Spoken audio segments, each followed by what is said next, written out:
I'm very much of the mindset of existing in the community that I contribute to as a DJ, and I really like what you do for the community. Thank you. I appreciate I that. like that kind of like it, because there is so much more to nightlife than just like just the show itself. There are the friendships that you make and like the community Yeah. that you find outside of that, you know. And I think that like talking about the culture, talking about the experiences is just such a fun way to engage Yeah. with the community. So Yeah. I mean, hats off to you, sir. Thank you. Thank you. So far, so good. Hey, what's good, my friends? Thanks so much for checking out the Open Decks podcast. This week, I'm here with Krashendo in Washington, D.C.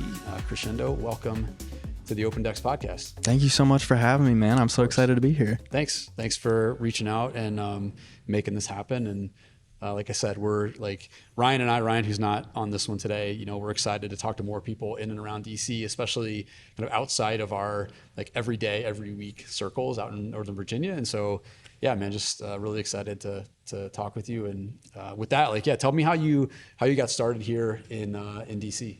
Yeah, for sure. So I moved to DC just over 2.5 years ago. My partner Trevor moved here in the beginning of 2023 for work, and I came and I followed in the summer.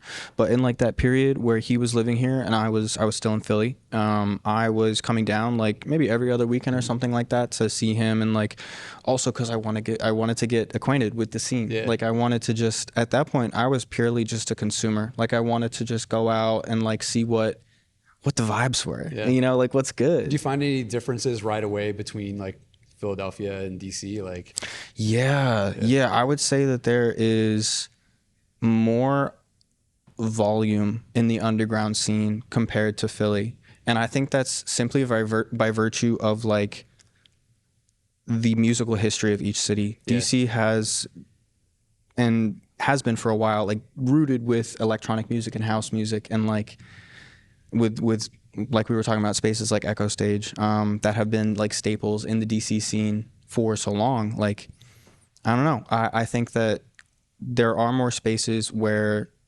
folks like you or I could throw an event, could organize an event, could talk to someone and be like, hey, like I'm going to bring out a crowd for this specific curation of this kind of event.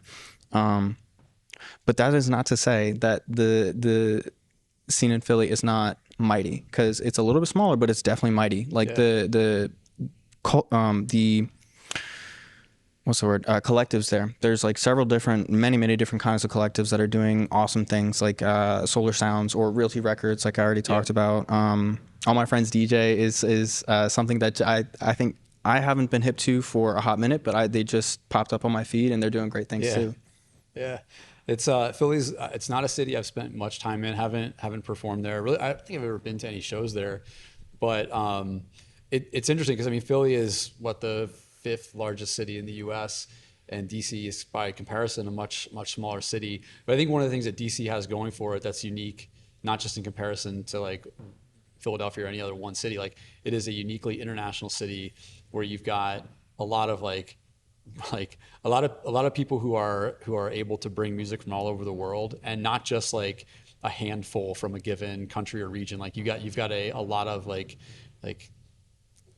generational communities here that bring a lot of different styles and flavors of music.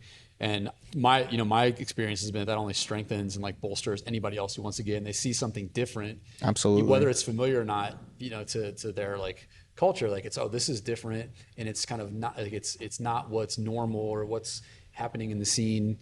Let me try my thing, you know. And people come from wherever, whether it's from the Middle East or from North Africa or from the West Coast or from South America. Like there's all kinds of influences here, and I think that's a really cool thing about DC.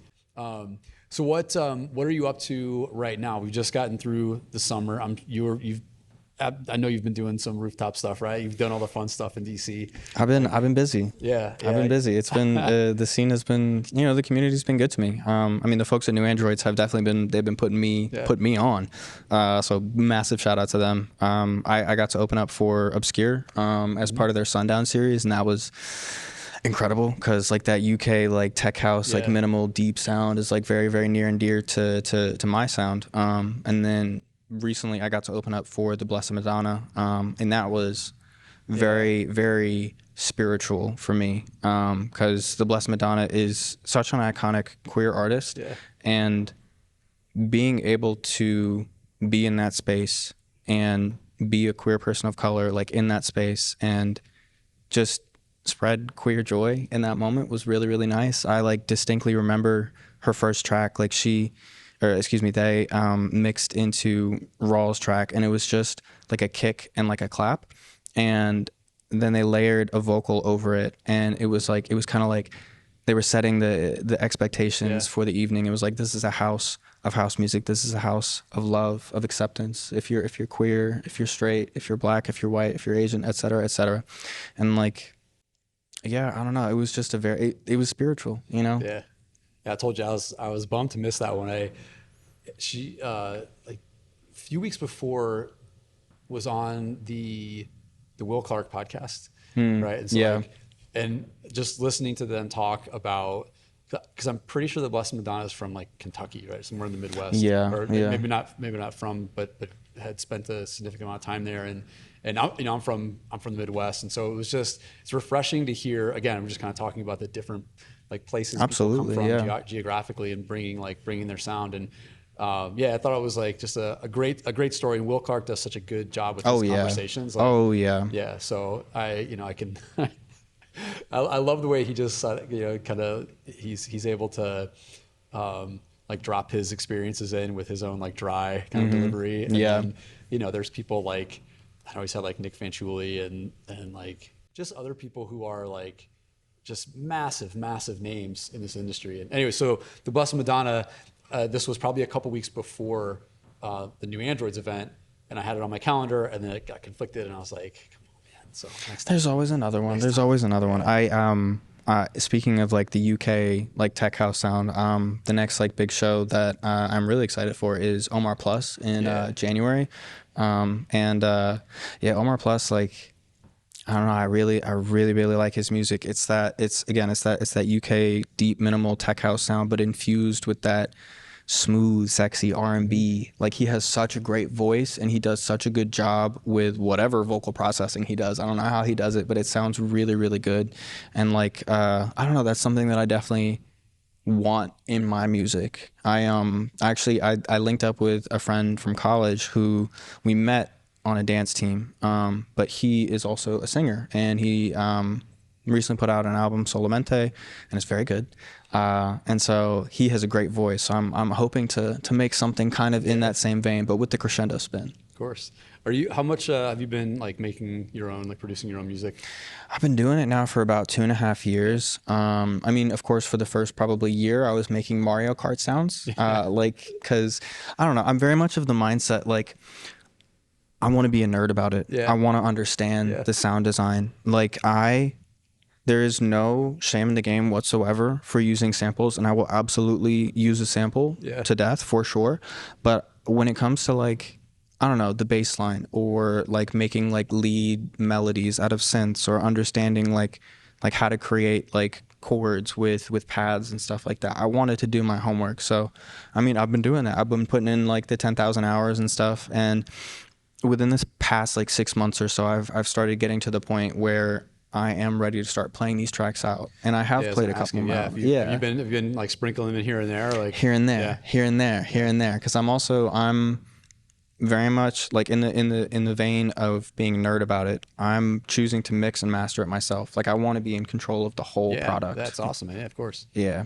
Are you so other people I've talked to have talked about how they're able to kind of like create an entire like 60-90 minute set with their own stuff? Are you close? You feel like you gotta? Definitely not. Definitely not. And also, I don't know, dude. Like, I honestly, I mean, I was a DJ before I was a producer. Yeah. Like, there was this video that I saw recently talking about Marco Carola. I don't know how to pronounce it. I'm sorry. And he's a selector, you know, which comes from like Jamaican like sound like history, and like a selector is like they're trusted for their expertise in music, you know, and that's what the original relationship between a DJ and the crowd was. And like, you know, I like production, and we've definitely seen a shift over the past 5 to 10 years towards Like, I don't know, when you think about the institutions of dance music, they revolve around the DJ as opposed to the producer. Now we're seeing much more of like I don't know, the producers are being put first in Yeah. like the traditional sense, Yeah. when I look at like festival bookings, or when I look at like, I don't know, a headliner for like Echo Stage or something like that. And I'm not saying that with any criticism or any like shade in mind. I'm just commenting on that is the evolution Yeah, that we're seeing, it's a you know? reflection of where the market is, where the audiences are, and probably, to some degree, to a large degree, where the money is too, right? Like, there's no denying that. But I mean, yeah, I kind of stand with you. I don't. It's not a criticism. It's just kind of where we are, and it creates, again, like, we can frame any of these things however we want, right? Like, we can frame it as like, oh, it's kind of taking the place of, like, no, I see it as more additive and Absolutely, accretive to yeah. the scene than to be like, zero sum thing. Like, we continue to find new ways to bring music, and this might not, the kind of producer led, headliner led, big name, big production led events. Yeah, I mean, they squeeze out some stuff, but like, we're still here, right? Like, Most we're not definitely. going anywhere. Most Yeah. definitely. And I mean, like, that's how, in the same vein of like, we're seeing that trend, we're also seeing the trend of a lot of interest in the art form of DJing. Yeah. Like, Yeah. and so, I mean, those people are starting as DJs, they're not starting as producers, you know? And like, there's still, absolutely, we're not seeing it completely disappear, Yeah. you know? But I do think that like, it was something that I was thinking about a lot, like as I approach producing, because I haven't put anything out because I'm like, I'm so like, oh, is this my sound? Yeah. Is this, am I going to be pigeonholed? You know, if I put out one track, is this the expectation? And like within my DJ sets, I definitely span like a couple different genres depending on like the vibe, you know, like the job of the DJ is to read the crowd. Well, I think I've only caught the tail end of maybe one or two of your sets. I caught you at Koi Sushi when you were there with Miracle Tech and Ticho, and That's right. Yeah. Regino that night was there that night too, and then, yeah, I know we've crossed paths before, but in terms of your style, like, you talked about what you're like playing out now, like, do you see that as like where you want to spend the time, both in production and in performance, or do you find that you're experimental more so in one than the other? Experimental more so in DJing, definitely. Yeah. Cause like I started as an open format DJ, like just like I started on Serato, like Yeah, that same. back in the day, bro, back in the day, and like as I gravitated more towards electronic music and being more choosy about the places that I want to play at, like. Mm-hmm. I was like, okay, yes, but also I want to remain true to like, I love the electronic music, especially house music. It's always going to be rooted in house music, but the different flavors of it, like the stomp of Chicago house, or like the grit of like that Beltran style sound. Yeah, Like, yeah. I love the span that a single set can encompass, and like I really enjoy. I'm during the workday, like I will put on like a 6 hour, 7 hour set from like, I don't know, like Seth Troxler, or like Ricardo Villalobos or something like Yeah, that, where yeah. it's like that's where I find a lot of great tracks. Yeah. Are you it's funny because some of the experimentation like comes along with the seasonality, right? Like, I guess it's kind of obvious, but like, there's a very different vibe on a rooftop than there is in a like underground club. But at the same time, like, I would imagine you're like, a lot of us are kind of pushing the boundaries, and you're finding a way to get maybe not like dark on a rooftop at like sunset, but trying to like introduce some different like darker sounds that like kind of like reel us back in. And then similarly, yeah, when it's underground, like, yeah, I guess underground is a little more like of a there's You can go a little harder. go a little harder, but yeah, I think that's one of the fun things about, like, again, we're out of summer now, but playing outdoor sets Yeah. is finding a way to kind of like connect and reset people, to like bring them back in from the like, hey, it's a beautiful sunshiny day, to like, wow, let's a little moment of introspection here. Absolutely. Yeah. I mean, like, cause I mean, the notion of a rave, you know, Yeah. you're in a dark, sweaty basement or a warehouse or something like that, but house music and electronic music is so much more than that, you know? And like, there's tons of music for those dark, Yeah. sweaty warehouses, but there's also tons of music for that beautiful sunset moment where you have like an Aperol spritz in Yeah. your hand and Yeah. a cigarette in the other or something. Yeah. So it's about curation. It's about knowing what to play at the right time. And I think I'm gonna say something controversial. Please do. I think that new DJs, in the vein of talking about, you know, the entrepreneurial spirit of many people getting into the art form of DJing, I think these new DJs, they should do their homework. I think it's worth like understanding the history behind it. There's a book that I would definitely recommend. It's not a long book. Last Night a DJ Saved My Life. It's Okay. like Yeah. $10 on Amazon for a paperback or something like that. But yeah, like there's a lot more to the culture of house music, the culture of electronic Yeah. music than what the commercial side of it has shown. And the commercial side is very fun. I love the commercial side. Yeah. That's where that's what you're gonna find at festivals and stuff like that. I really enjoy that. But it's also like, explore the world, explore everything. Yeah, yeah, I agree. I think, and I think there's new DJs who've been doing this for 20, 30 plus years too. Like, you know, they're in a lot of cases going to be so adept in terms of skills and delivery that they don't necessarily have to. But it's always cool to me to see, like, I don't know, like Todd Terry, for example, went to one of his shows at Soundcheck, and like I can't remember what track he dropped, but it was not Todd Terry sounding. I'm like, oh, like, okay, we're gonna do this for a minute, and then we're going right back to that 4 to the floor to just sweat, you know, underground. It was really cool, just the way he pulled it off. Like my friend Remy Reed Jackson, Oh, yeah. who's you know, I've talked about this before on one of his Eaton radio sets. Like, he does a lot of that soulful, like 70s music and house music, but then he'll bring in the 70s vocal and slow it down to that 70s lullaby tempo and then bring it back up. And like that stuff, he's been doing it for a long time. You know, he's an open format legend in DC, and that's the stuff that gets me excited, right? Like, Definitely. people who've been around for that long who are willing to like say, like, and maybe to them it's not taking a risk per se, but they're changing the mood, they're changing the tempo, obviously they're changing the sound, and then they're gonna bring you right back. That's pretty powerful stuff, man.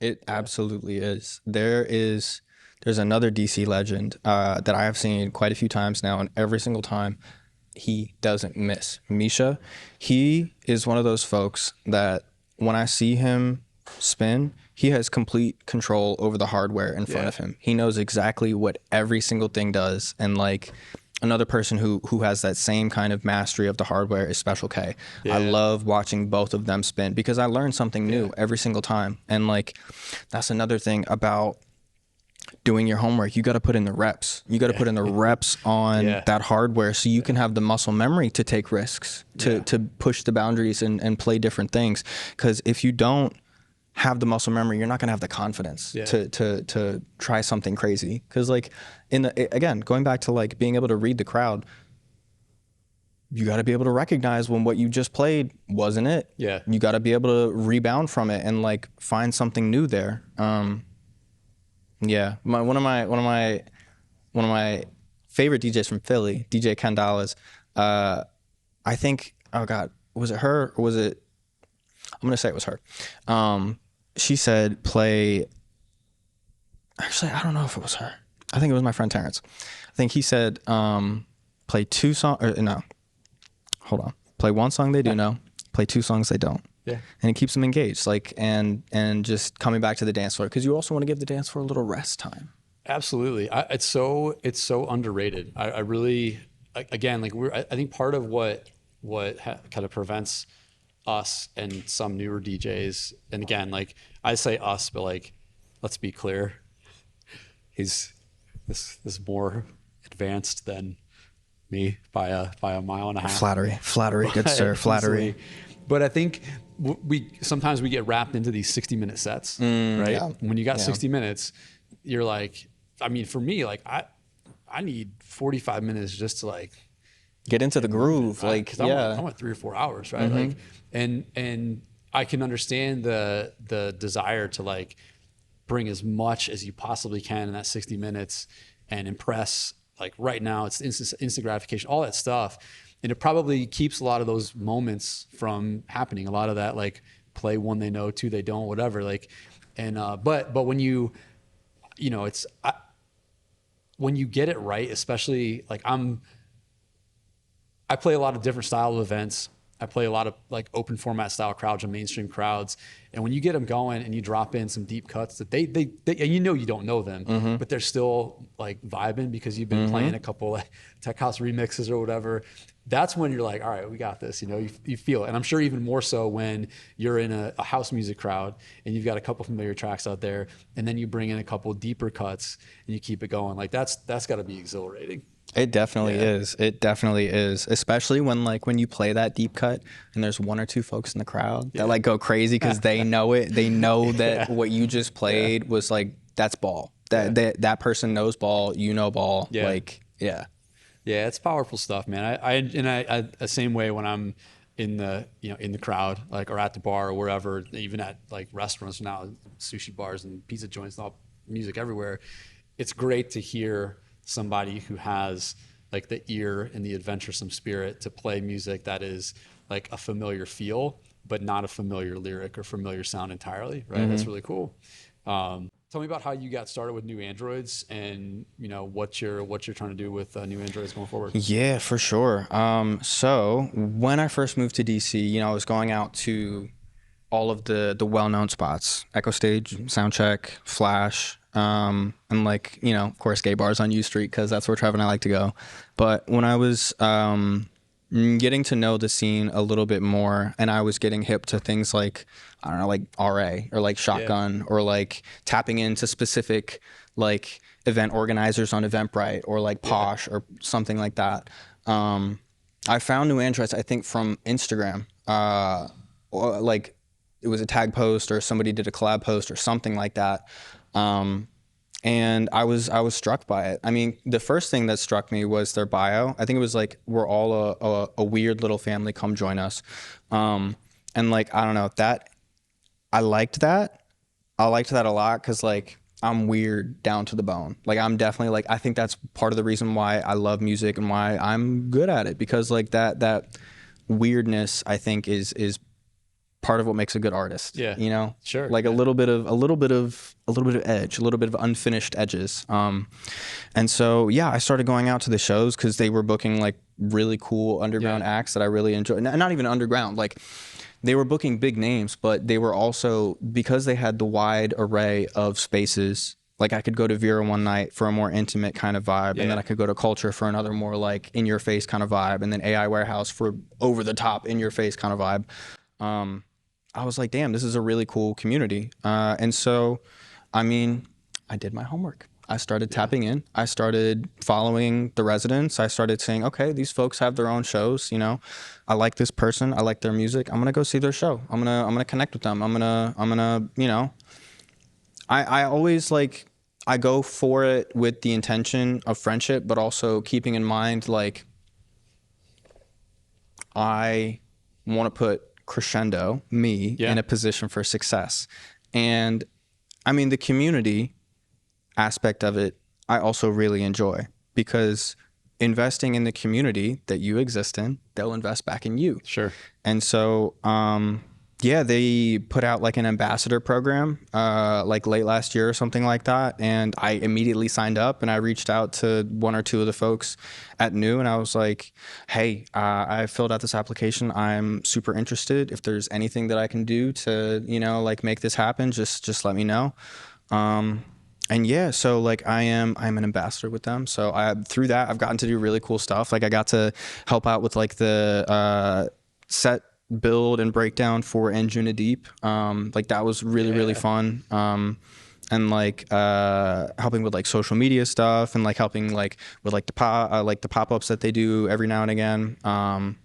Yeah. And also, I mean, the community that I found there was really cool. It's very diverse. And I don't know. Yeah. Like, they have a lot of structure, and I really appreciate that in terms of like how organized and efficient they are, and how like every month, every weekend, they've got something going on. Yeah. Every weekend, it's going to be a good show. It's impressive. It could have, it came along at a time when, like, DC with Echo Stage kind of at the forefront then, and then Flash.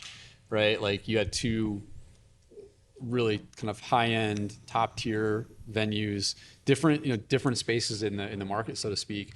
But New Androids came along, and I think like could have been an imitator, but really chose I think a different identity, and like just from my 2 cents, like really helped elevate like beyond, hey, we've got a world class venue and this great underground like flash, the spot of flash, whatever. Like they've got staying power. They got multiple venues, got national acts, but also elevating local performers. And I mean that's hard to do, right? Like, It is. It's really hard to like get past that like imitation stage, and then not that they're ever in an imitation stage, but like they could have very easily just kind of played follow the leader, and instead decided to carve out an identity that is unique. Like I as someone outside that circle, I see it as kind of its own unique series of like it's weirdness, it's edge, it's a little harder, it's a little funkier at times. Like they've just got a different like a few different platforms. And they bring some really good names that we would not get because for a long time we were capacity limited, and they've really helped add to the capacity for DC. That's powerful stuff. Again. The curation is so top tier. Like every single lineup. Okay, I'm glazing, but I don't care. Every single lineup that I see, good, like the headliner, amazing choice. The support acts, amazing choices. Like more often than not, it'll be one of the residents, and those residents will be the perfect fit for that. Yeah. But usually like the doors person or like something like that, they'll go to the community. Like they'll go to like the local DC folks, and like they provided me an opportunity. They provided me many opportunities, and like as well as many other DJs to get that foot in the door, at like a sick venue, like, yeah, they truly are for the community. And like, I don't know, the lineups that they make are curated with such intention and care and love and weirdness. It's just, it's the best kind. Yeah. I haven't been to any of the shows yet. I mean, I've been crazy busy, but, I also know that like I'm not in a hurry because they're sticking around. Not going anywhere anytime soon. That's that thing. It's like I moved to DC 20 years ago. I still haven't done the Washington Monument. I'm like, oh, maybe I'll do it someday. You see it every day. Like, the new Androids thing. Maybe I'll get there someday. It's just like it's gonna be here as long as some of these monuments. It feels like, because you guys have done such a great job of curating talent at all levels, and I think providing a pretty damn good experience too, right? Like you can curate all the talent in the world, but if the experience itself isn't up to above par, like who cares? But it sounds from everything I've heard and everything I've seen, like it has that staying power. So definitely soon I'll be out there soon. And I would say like another, I mean, on the topic of like well-run shows, like they're very much on top of that. And like, I don't know, something I think about when I navigate life is that as a queer person who is mask presenting, I have a lot more privilege than some of my friends who are, very visibly queer. And like when I go to these shows with my friends, there are other people who look like them in the crowd. Yeah. There are a lot of those people. And like, that's a powerful thing to like, as an attendee of those events, to see yourself seen in that crowd and know that it's a safe space. Yeah. Like that's a very powerful thing. And that doesn't just apply to queer folks. It applies to every person who goes to a show like that. Like you're going to see somebody who's like you, who's there to see their favorite artist and dance the night away with their friends, that's just, and to do it in a safe space, especially in everything going on right now, that's really valuable. I think it's also a lot of people who are like, not like you too, right? I mean, you're like, there's just house music. You look at like some of the people that we've talked about, right? Who are, I mean, like been doing it for 20 years, people do it for 2 years, and we're all in this like this together, this thing, and it's, and you get to know people and like, oh, I didn't like you're how old? You've been doing this how long? Like who? It's like, wow, that's impressive, dude. Literally, yeah. It's very cool. What about outside DC and Philadelphia we've talked about, but like have you been performing anywhere? Have you had like foray into New York, Chicago, overseas anywhere? Overseas, no. That would be sick. Yeah. So I always thought, if like in this conversation, somebody always be like, oh yeah, I was in Berlin one weekend and I like just found a place to play. I'm like, really? All right, cool. Yeah. I have not had the opportunity, but yet. now that you say that, I'm gonna seek it out. I'm gonna seek it out next time I'm abroad. I have been able to play in a couple cool other cities. I played in New York earlier this year at Make Believe, which is like a rooftop kind of bar thing. Shout out to Jenny Michelle, who is the person who booked me for that. She's super cool DJ in New York. I have played in Baltimore. I played at a bookstore with House of Jane. Shout out House of Jane for booking me. I have played in New Jersey. I've played in Somerville and Jersey City. Somerville at the Underground, which is a venue that one of my buddies, Griffin, does like all of like the bookings for the events there. And Jersey City, that was for Jersey Pride. That was really fun. I have played in there's this festival called Immersjon. I don't know if it's still going, but it's like a burn like style festival. And that was in like the woods of Jersey somewhere. I don't know Jersey very well, to be honest. And then I also, one other cool place that I have played was like rural Pennsylvania for Carnival of the Arts. Okay. That was with my friends from Philly, the Illidef crew. But yeah, I've definitely gotten the opportunity to play at a cool couple places. It would be nice to head south, but in a cool city. Yeah. I'll put in a plug for like the Raleigh Durham area. Hell I was yeah. down there a couple weeks ago to do. I decided to do a podcast with this guy Tony Technique, and they Sick took me name. out to a couple of their places in Durham, and I was like, man, this is it's refreshing. It's always nice to get out of town. And definitely. I wasn't on the lineup, didn't play, just to dance a little bit, meet some new people, and it got me some new energy. But liked what I saw, liked what I heard. And it's nice to know that it's out there, right? Definitely. Like, it's not always easy to get out of town, but man, I'm glad it worked out. And I'm also like looking for, I don't know if there's any other on your list, but like I want to get out to some of these other places. Like I've seen DJs coming here like from St. Louis or Miami or elsewhere, and I'm like, oh, I want to know what it's like back in St. Louis or back in Milwaukee or Cincinnati or Denver or whatever it is. Like I love the idea of like just exploration and just kind of seeing how the scene is and not that I'm like dying to get away, but it just helps keep No, most definitely. I completely agree. Like in the same way that I like mentioned those collectives in Philly, I have found the same kind of like factions like in each city. Like there are pockets of house music, there's pockets of electronic music, and they're all kind of like they're a community, like the one thing that comes to mind is House Calls in Chicago.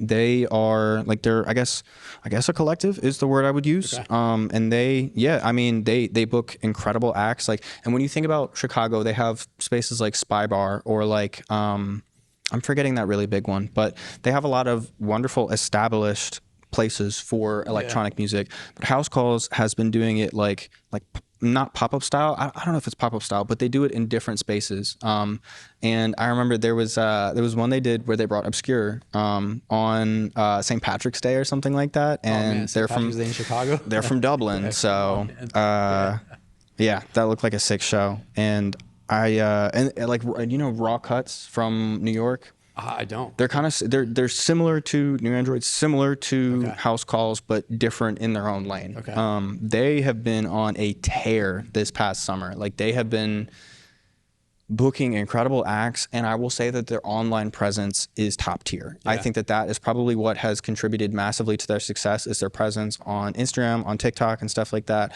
Because I was not hip to them until like a video of like, I think it was Locklead doing Raw Cuts with them, and then I think Ben Sterling did it. Josh Baker did it, or did Josh Baker? Yes, Josh Baker did do it. Yeah. And so, they've been on an incredible run. And it's that same kind of energy that New Androids has, with that weirdness, that love for the curation. Yeah. Like, these are community-run events. These are put on by people who love the scene. Yeah. Yeah. What's,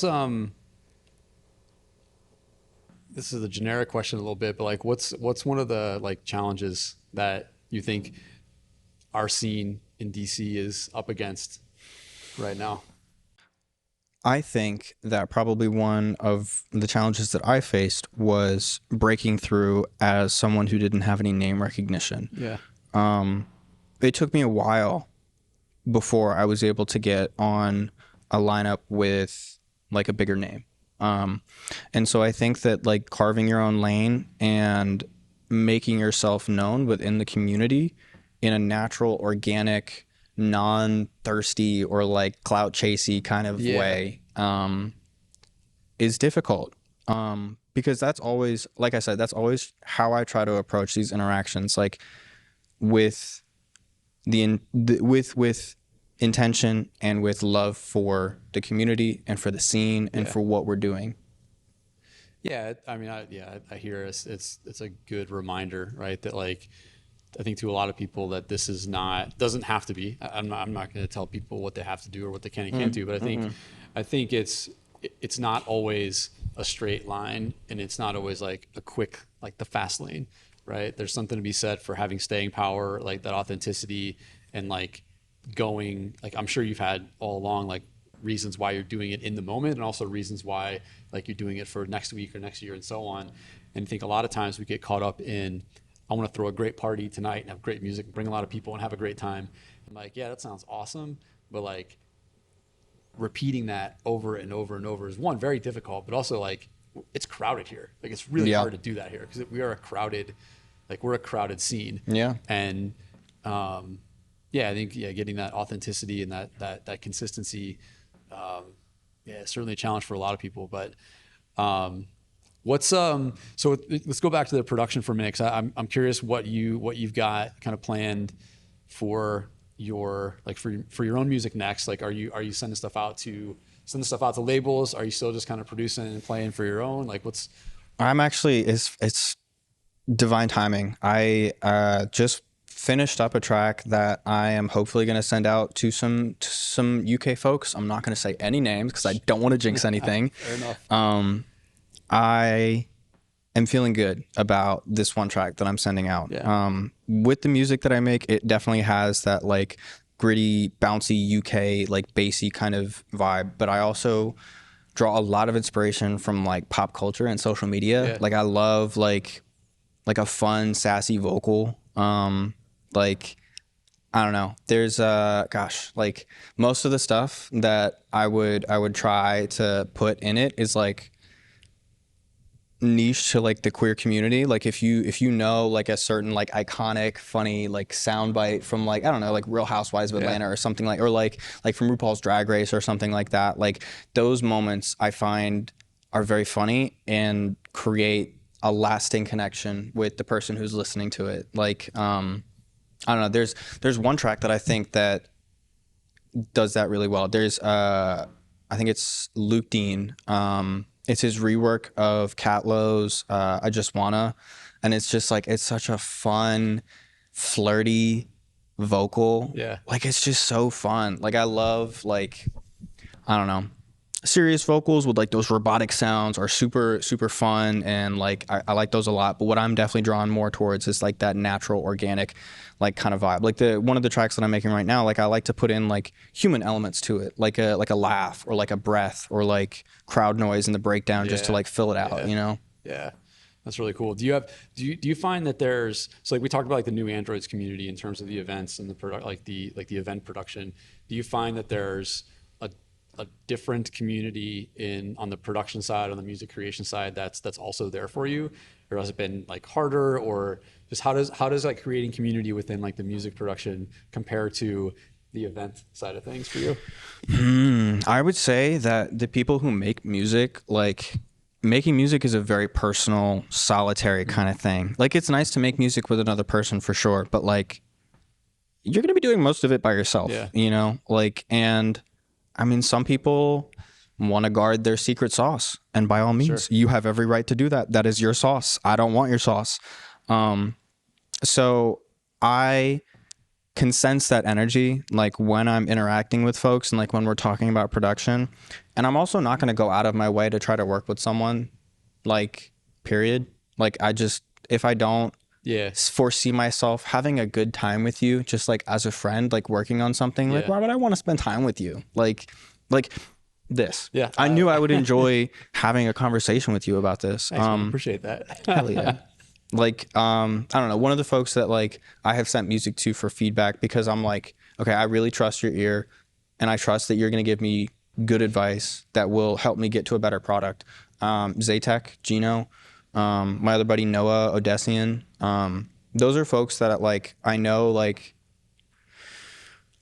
I respect their craft a lot, and I know that they respect what I'm trying to accomplish. And so they're not going to be a yes man. Yeah. You know, Yeah. they're going to tell me what's like, they're going to tell me like, oh, I don't really like that sound. I think you could do something better with it. And that's what I want. That's really cool. It's one of the, like, I don't get asked to like, I'll get some music sent my way once in a while. Not often, but one of the best, like, the compliments I've ever gotten was like, thanks for not just saying like, yeah, man, tight mix, right? Like, if you wanted to hear me say like tight mix, like, why would you send it to me? You know? And I think it's hard for people to remember that, because this is like it's a who you know, friends, industry. And it's delicate. It is delicate. Yeah. It's not art. Because you said it's deeply personal, right? Yeah. It's art, and I get that. But there's people who know, right? I'm going to send it here because I'm going to get an honest take. Again, like it can be, you're opening yourself up, but it's one of the best compliments I've ever gotten, is somebody saying like, thanks for giving me honest feedback. I'm not a technician in that way, so I can't offer you, that kind of feedback, but I can say as a listener, this is what I hear and this is what I feel, and that's kind of cool. But yeah, man, I don't produce my own music. I don't think about it too much. But I admire, like, the way you're presenting it. I admire it because you're talking about it, like, again, so I kind of asked the question, as something distinct from the performance. Because where we started this conversation was about how, like, the producer has taken over as the performer in a lot of ways.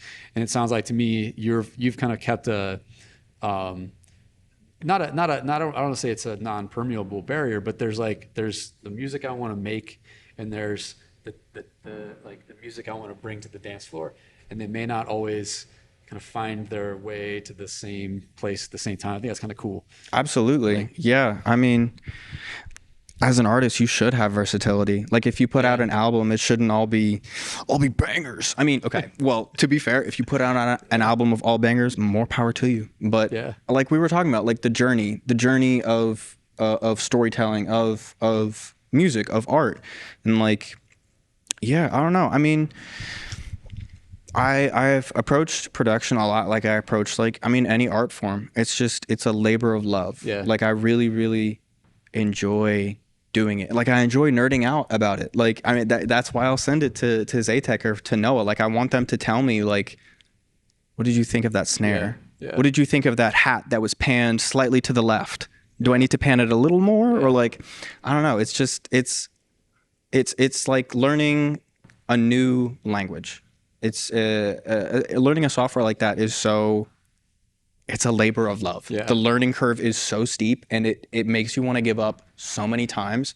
But like, putting in those 10,000 hours, learning your workflow, learning what works for you, doing your homework. Yeah. Like, do you find yourself going down the one track at a time, or do you have like multiple projects? Multiple. Oh my God, I'm so bad about that, dude. I'm so bad. I've got like several unfinished ones. Cause I don't know. I'm an artist, baby. I'm an artist. Things are fleeting, inspiration strikes and sometimes it's quiet. I don't know. As soon as I am no longer enjoying working on something, I'm like, okay, I'm done. I'll come back to it at some point. Yeah, it's cool. I like, again, back to the Will Clark conversations he's had on his podcast. Like, I cannot remember who he was talking to last week, but they were just talking about the same thing. How, like, you produce something, it sounds fantastic when you send it out, but it's not a club track, right? It's not a club. They track. Don't all have to be. Yeah, it's really don't have to be. But how do you balance like if you're producing it as a strictly artistic endeavor, and then trying to, like, how do you say, okay, well, this song may be this track might be more artistic or more experimental, but I'm sure even with those, you still want to get them out there. Like, so how do you put yourself in a position to bring it to the dance floor, even if it's not like a club track, so to speak? if Not that I'm everything has to be a club track, but you know what I'm saying? You know what I mean? yes, Like, yeah. yes, yes. If I'm doors, then I can probably sneak it in. Yeah. You know, like early on in the set, like if it's early enough, like and if it's low enough in BPM, the energy is right. But also I'm not always playing like big shows, you know? Like over the summer I played a gig with Noah and another friend of ours, Dom, at Good Code Donuts. And that was just like a chill, like no pressure gig. I'm just hanging out with my friends. We're enjoying some donuts. We're playing some music. So it's like, Is this the one over at the wharf? it was. There's two. There's one in Capitol Hill. There's one. I think there's one in. Actually, you know what? It was the wharf. It was the wharf. But there are two. I think there's another one in Navy Yard. Is this Dami? Like Yeah, bass player Dami? baby. Yeah, okay, Yeah. I think I met him maybe the night before or right around that time. He's mutual through a mutual friend. We met at Doimoy, and he's got like I've seen some of his non-electronic music stuff online. Like, Dude, he's so good. He's so talented. He's so good. He's a real musician. Yeah, like yeah. he is. No, when you run into a real musician, Yeah. like, okay. Like, oh my God. Okay, we get it. You're talented. Yeah. No, It's hard enough to have like this conversation, and then I get somebody who's like classically trained is like, oh man, I'm like out of my league right now. But he's so down to earth. Like he is genuinely such a kind guy. And actually, I got to see him in his band. I think one of the bands that he performs with perform live. He was great. Like so good. He plays like upright bass, electric bass. Like Dude, he's a prodigy. He's one of those folks that like music just clicks. Yeah. You know, like I envy that a lot. But we were down. So going back to like the like that event at Good Co. and like the kind of music you're playing, like did a similar one at Jackie, so Navy Yard, so just not far from there. But I like doing those events. I love doing those events where it's brunch.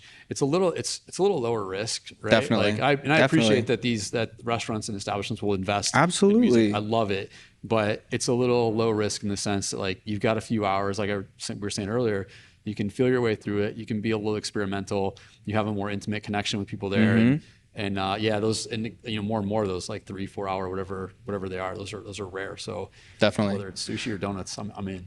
Absolutely. But on the topic of like making a club track, that is usually where like I will get inspired by something that I hear, like a vocal snippet of some kind, and I'm like, okay, I hear something here. Like I'll start like in my mind, I'm like, okay, like who might make a track like this? Yeah. Like, is this like an Alicia kind of track? Is this like a Honey Dijon kind of track? Like, and I'll draw inspiration from there, and like I'll use like a reference track of some kind just to get like the structure of the track down. And then I mean from there, like the theory of production for house music itself is not complicated, right? You have the kick, you have the clap, you have the snare, you have a bass line, and you have a melody, and then maybe you have some additional like drum sounds and a vocal or something like that. So I mean, it's like that part itself, the raw construction of it is pretty cut and dry. But what you do with it, like how you design the bass line and it, like the bass patterns, the melody, and like the progression and stuff like that, I have learned a lot from YouTube, from like other fellow producers on like, oh, this is how you create tension. This is how you like really make that drop smack in your face. Yeah, that's awesome, man. It's so hard. Like it's so hard to imagine creating that that tension, that build within, you know, a 4/6, even 8-minute track, whatever it happens to be. Like it's hard enough. It's challenging. That's not hard. It's just challenging enough to do it over the course of a set. But doing it within like one track or one song, again, it's remarkable what like those of you who produce are able to do. I'm impressed. I'm not going to try to touch it, but it's impressive stuff, man. I'm always here for a little working session, dude. Yeah, we should try. I've got to at some point. I've got to like dabble. Absolutely. I'm very much of the mindset of like I'm never going to be one to gatekeep. If anybody asks me for a song ID, I'm gonna give it to you. If we wanna work together on like a little track or something like that, and especially like I don't know, whenever I have friends over and like. I invested in my controller. I have an RX3. It was not cheap, but I wanted a nice stay-at-home controller. Yeah. And so like when my friends come over, it's fun to like let them play around on it and like, you know, show them the basics of it, because it's just like it's art. It's meant to be shared. Do you have friends who have gotten into DJing just because? Yes. Yeah. Yes. My friend Rochelle, she recently, her partner got her, like a Hercules MK2, like the skinny one. Yeah. So I expect great things.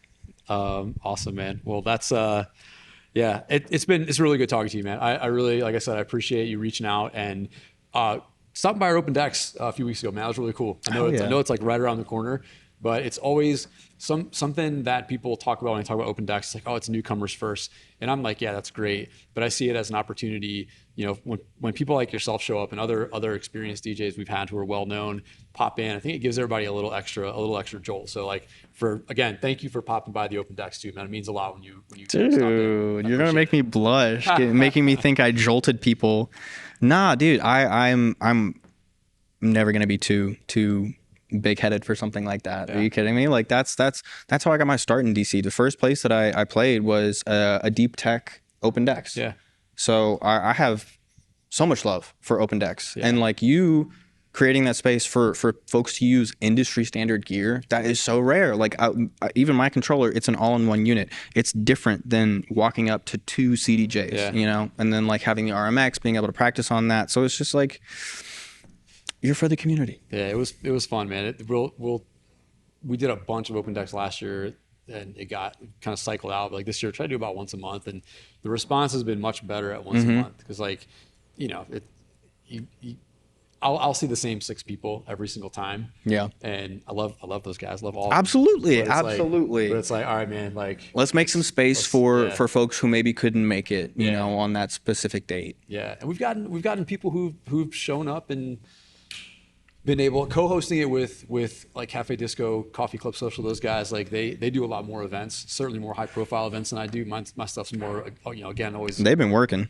They're working there, and they're doing. They've got one tonight actually. They're up in they got the Rockwell, I think, tonight.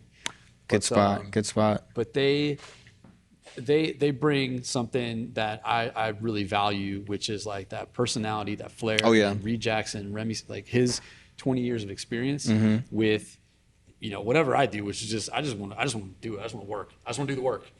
And they attract more new DJs, and they're able to give them events. I know DJs who were there that night who got on their lineup subsequently, and that's powerful stuff, man. And absolutely. Yeah. So, well, hey, thanks again for thanks for hosting here. Absolutely. And thanks again for the conversation. Thanks for hanging, man.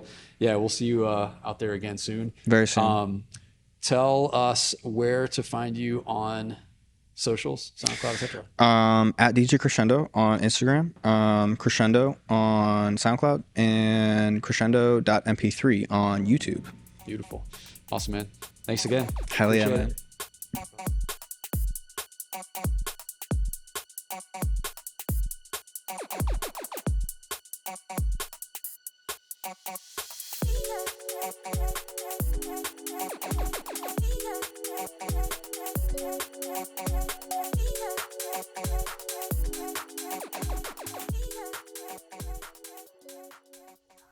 Blue socks, dude. The hell was I thinking?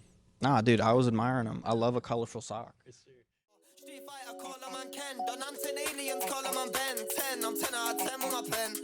I thought the neck was a diamond. Flipped her name, found out she a gem. I used to kick balls with a miter. Now I kick balls to the pack come lighter. With my liker, do on my lighter. Street fighter, call a man Ken. Done hunting aliens, call a man Ben 10. I'm 10 out of 10 with my pen. I thought the neck was a diamond. Flipped her name, found out she a gem.